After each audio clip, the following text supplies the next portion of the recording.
We do have a new Barron survey showing money managers overwhelmingly think that President Trump will win re-election. That's a big number, right? 67%. The big question is whether or not the economy holds up until then. We have from Walser Wealth Management, CEO Rebecca Walser with us today, First Trust Advisors, Chief Economist Brian Wesbury is with us today as well. And Brian, I'll start with you because you've been the bull when it comes not only to markets, but certainly to the economy.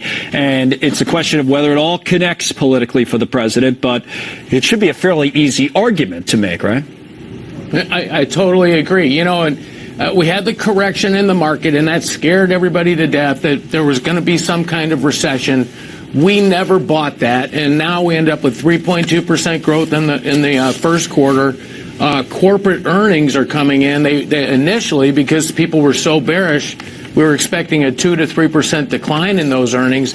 Looks like they're going to be flat, but the median company's earnings is going to be up 6 to 7% because energy and semiconductors are pulling us down. Right. And then when you look at the growth that we've seen, the lowest 10% of income earners are seeing wage growth faster than the average, and we are actually pulling people now out of Social Security disability and back into the workforce. So this idea that the middle class is shrinking, that whole argument has changed. It's now starting to grow. So, Rebecca, do you agree then, not only with what Brian is putting out there, which is, well, it's hard to disagree with, it's just the facts of the economy, but do you agree with the assessment of these Barron's fund managers who come back and say, yeah, the president's going to win re-election because of it? I would argue there is one issue here, we'll talk about it in a second, that seems to be standing in the way, but do you agree, generally speaking, the president's set up well with this economy?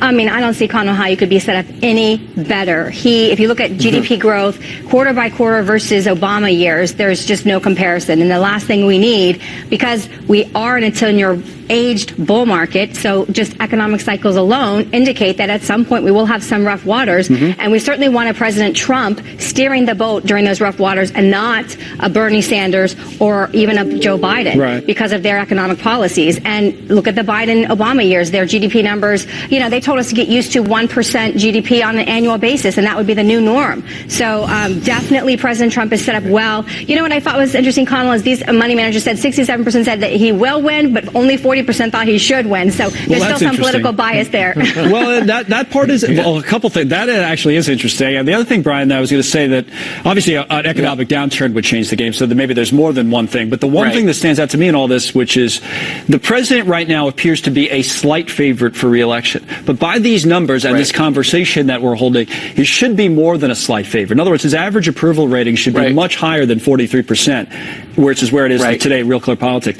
But it's not. And that's just where it is. So it's very tough to win with that low of an approval rating.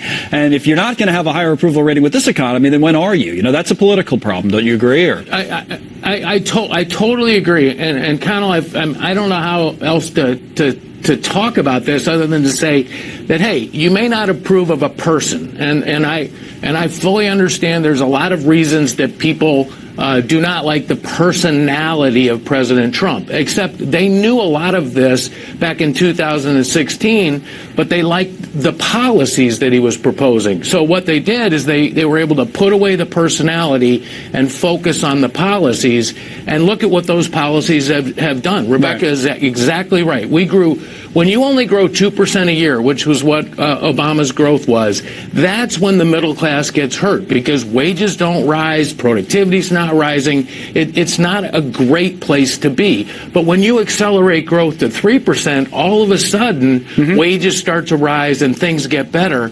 And so therefore, I think when people look at the results and the policies, even though they have a low approval rating, they'll still vote for him. Rebecca, last word on this, on that disconnect that we're seeing. Yeah, Connell, I'm just going to wait for the left to show that just automatically lower the gap as the race goes on, because we cannot afford the move to the left. We can't afford Medicare for all. I completely agree with the last segment that it is not a doable plan. You're talking about 60% taxes for people that make $60,000 or more if you want to look at the Denmark. So it's just not going to be doable, and I agree. And as this race goes on, people are going to realize we can't afford these things, and we have to stick with the economic president who's set up to win. That's President Trump. Okay, guys. Thanks, Rebecca. Good to see you. Brian, always good to see you as well.